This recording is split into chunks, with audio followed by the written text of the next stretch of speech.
Welcome, John Williams. Hello folks, I almost don't know where to begin with this. The Phantom Menace, The Arrival. It's the first cue after the beginning of the film, and I won't play the beginning of the film. I'm just going to play the takedown that I've done. So this is from the original orchestration in the film. I think I've got most of it right. I'm not sure. I'm going to literally, this is sort of a work in progress, so I'll probably spend some time just playing through it and just going, what is that? And then trying to dissect it. So let's start from the beginning.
That's kind of where I've got to at the moment. So we'll probably I'll do more next time, but it just takes quite a long time to do. The other cue that I was doing was from Clones, which was Zam's Chase, and it took me 8-9 hours just to do 24 seconds of music. It's so intricate, it's just untrue. But I wanted to, again, try and dissect what the heck is John Williams doing in this bit. And I noticed a really unusual type of mode or scale. When I say unusual, maybe that's not really the right word. I was looking at this part here. That sort of idea. It is very much... The interesting thing about the first cue in a film is it sort of sets the scene and the tone for the rest of the direction of the film. And interestingly, in this bit, I mean, I haven't really finished the cue, but in a sense, you've got sort of the sonic world is definitely fully formed already. There's no sort of searching for it in this, which is, I guess, to be expected. And there's a lot of what you might call sort of disjunct motion everywhere, especially in the melodies of the violins, for example, when they go incredibly high. So, for example, in here, I'm going to try and play things on the piano as we go along. I don't want it to be too loud, so... yeah, so we've got B's. I'm just going to hold the pedal down. It's sort of extraordinary.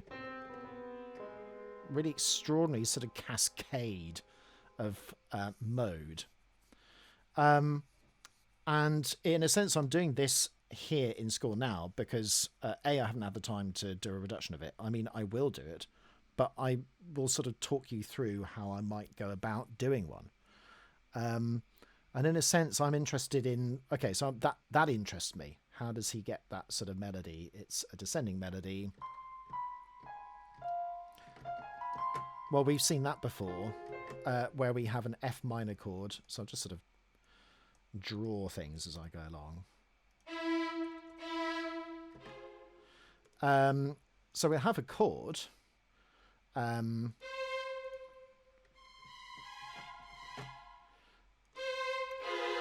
then we'll have a little bit of a cluster. I'm sure it's modal, though. and quite what mode it is, we have yet to discover.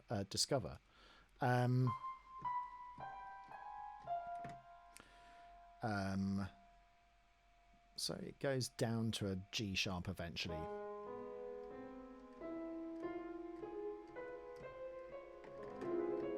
And it kind of changes as well. It's not octatonic, it's something different.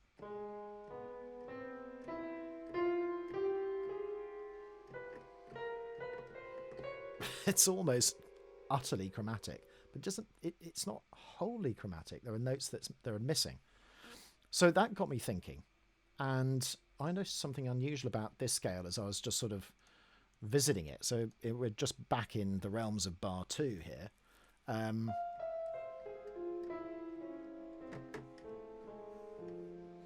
I was sort of thinking of putting everything together. So we got minor third. So I'm literally doing this backwards. Minor third and a semitone.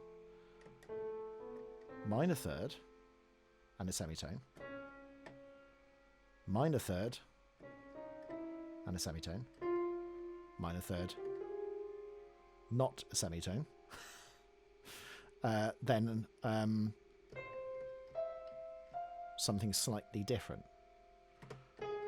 In fact, actually, that's a major third. That's another major third. But the bottom half of it is very interesting. But of course, the bit at the top also uses notes which are contained in the original, let's call it mode. So in fact, actually, within the span of F, minor third and a major third, I guess you could call it, that sort of smudged effect, minor and major third, minor third and major third. Put them all together. I'm sure that's a limited mode of transposition of some description. But offhand, I can't tell you what, because I haven't got my modes of limited transposition with me. But I will endeavour to look and see whether there's a specific one.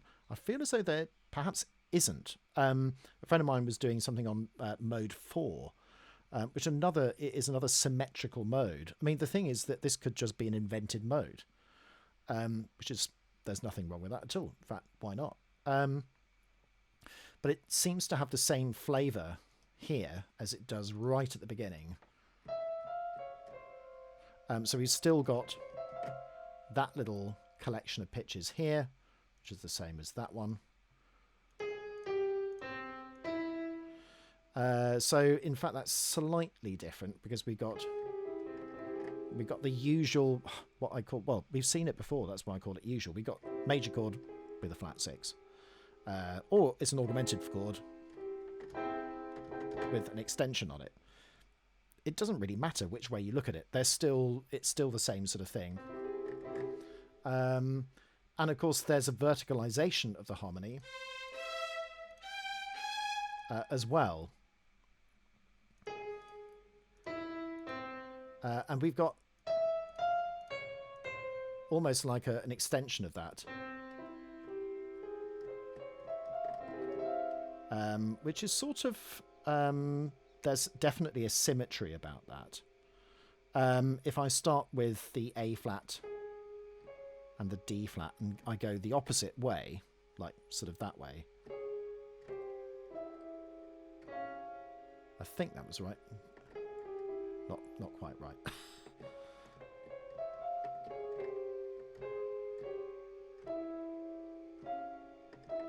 Not quite. But it's a really extraordinary chord. Just play it again in context.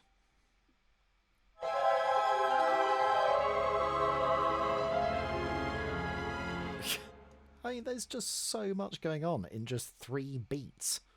There's nothing else has happened. It's just, there's so much going on. So we got that collection.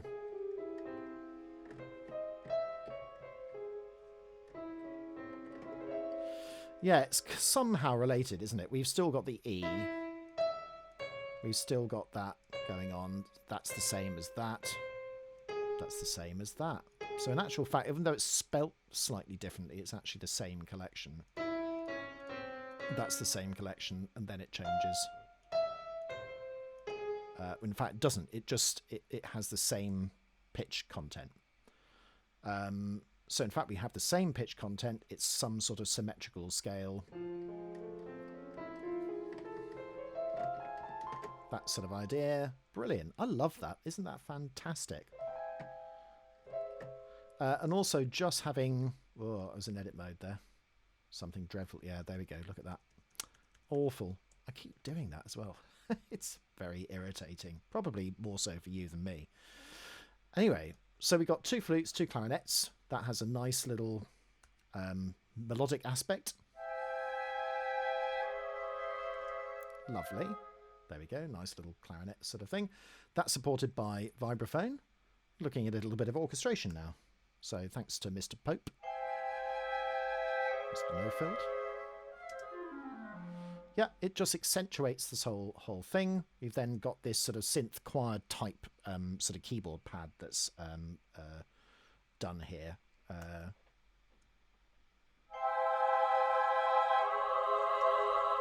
So again, harmonic content. Again, just homophonically done. It's interesting, as soon as you hear the strings, it gives it that sort of crisp energy that you didn't otherwise have. And then you have all of this sort of nonsense happening as well. So it's sort of relatively straightforward.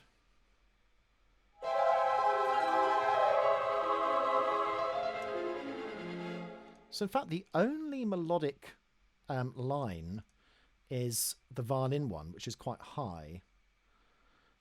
Which is again picking out some of the notes of this mode. So you've got A flat, G, D flat or C sharp, B. Where's that gone? In fact, it doesn't appear. So it's a sort of foreign note. But I suppose you could argue that it's, I guess, an auxiliary note, sort of an auxiliary note to C. If you count C sharp and C as 2 of the same pitch, they're not, but I guess it's sort of an auxiliary note of some description. It has actually quite an interesting effect, because it definitely wants to go to C. Let's play it all.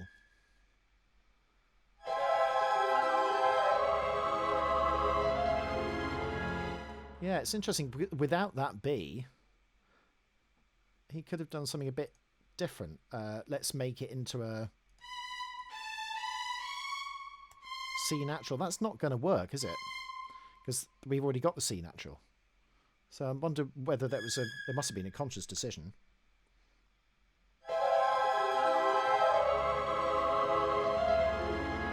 Yeah, you don't get that sort of slight sort of sorrow quality.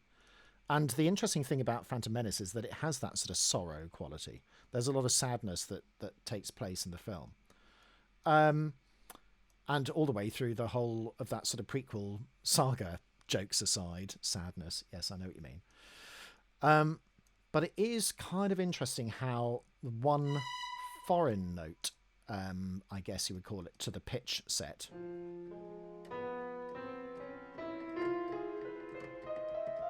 Is it foreign? It still sort of fits in.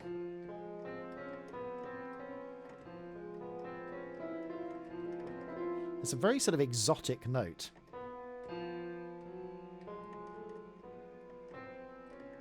It's not octatonic either. It's, again, a sort of 2, 3, 4, 5, 6 hexatonic. Interesting, hexatonic chord. So we've got some of that going on. And then he stays on that B area, where you do have an octatonic collection here.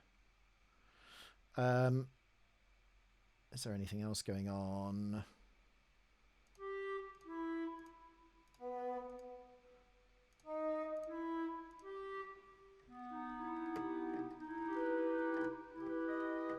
Yeah, we've essentially got an E minor chord with a D sharp sort of in the middle of it.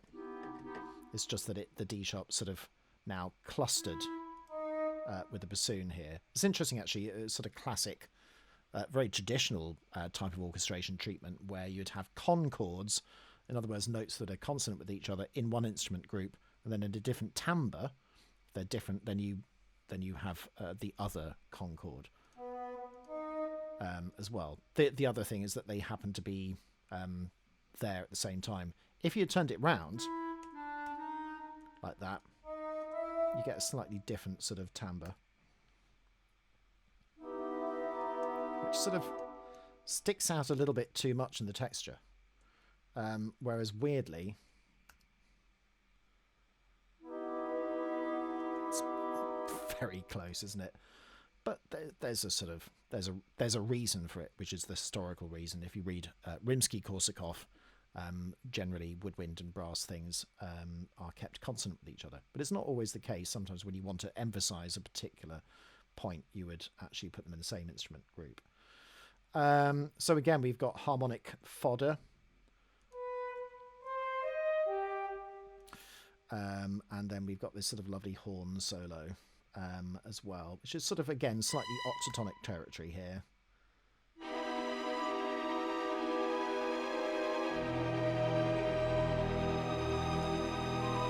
And there's definitely a feeling of augmentation in all of this. What I mean by that is sort of those sorts of slightly augmented chord. So that you would have, a D sharp with the E, for example, that sort of major seventh type of feeling, because that's the note that's in the bass, so we must take that as the bass sounding pitch. So you've got E, you've got G,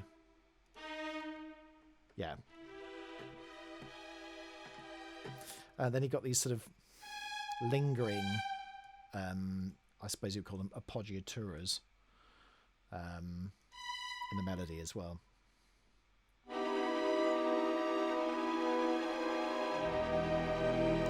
Yeah, you definitely feel that G sharp's definitely lingering on there.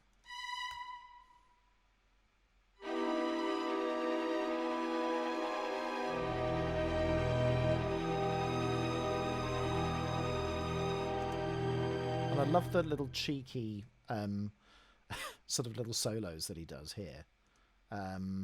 So again, we got that again, major chord with a flat six.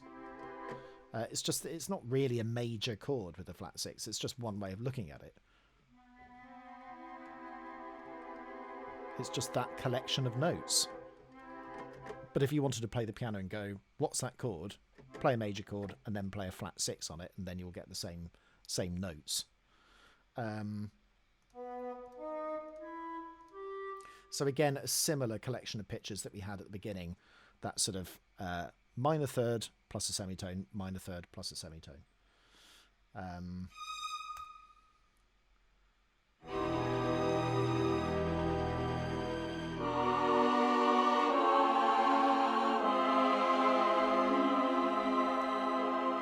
Yeah, really rich harmony here. And sort of probably see it mostly in this, I just said mostly in the synth choir. It's the word synth and mostly. Always a problem. So we've got B minor. God, I don't like that sound. And then we've got essentially, I guess, a sort of B flat chord augmented.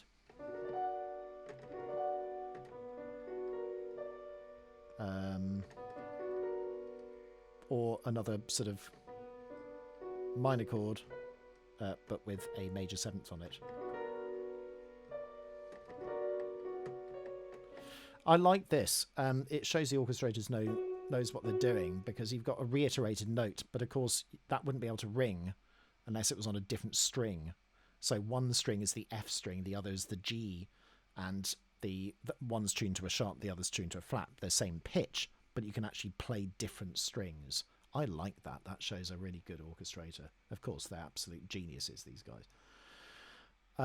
So yeah, so we've got harmonic pitch content here of that sort of major minor feel to it again. And then I think that's just a sort of transposition of some description. Let's think about what's going on. So that's going down simply a semitone.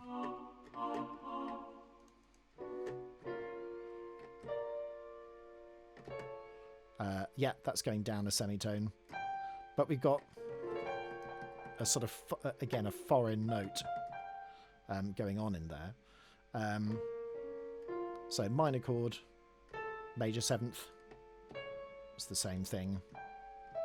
And then we've got an 11th going on, I think, isn't that? Or no, it's the 13th.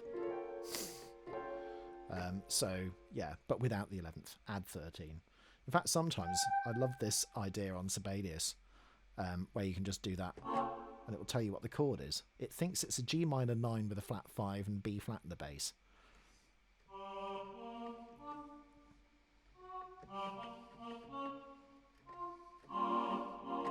Not really. I don't really think so. Just doesn't sound quite right. You wouldn't play that as a voicing as a jazz player, I don't think, but I'm not a jazz player, so I wouldn't know. And then we've got another sort of collection of pitches here as well. Trying to choose anything which is not the choir. So F minor, and then another major seventh chord as well. Extrapolated. So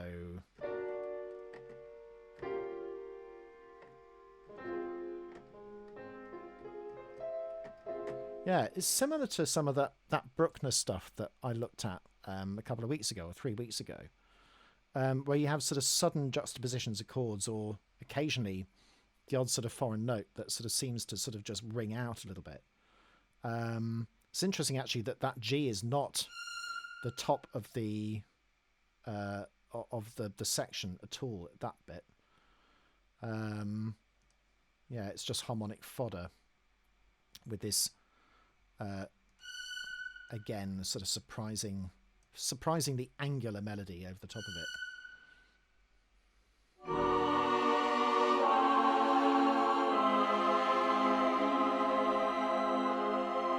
Which I think actually goes back to the beginning of this, which is still back at the beginning.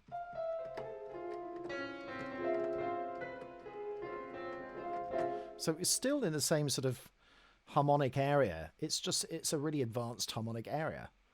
That's probably where I'll leave it just for the day. I just wanted to have a quick look at it because it was something that was so interesting, and just to sort of deep dive into, and then I'll probably come up with some sort of form of analysis the following week. So I hope you've enjoyed a sort of slightly shortened session today, but hopefully it was still interesting for you.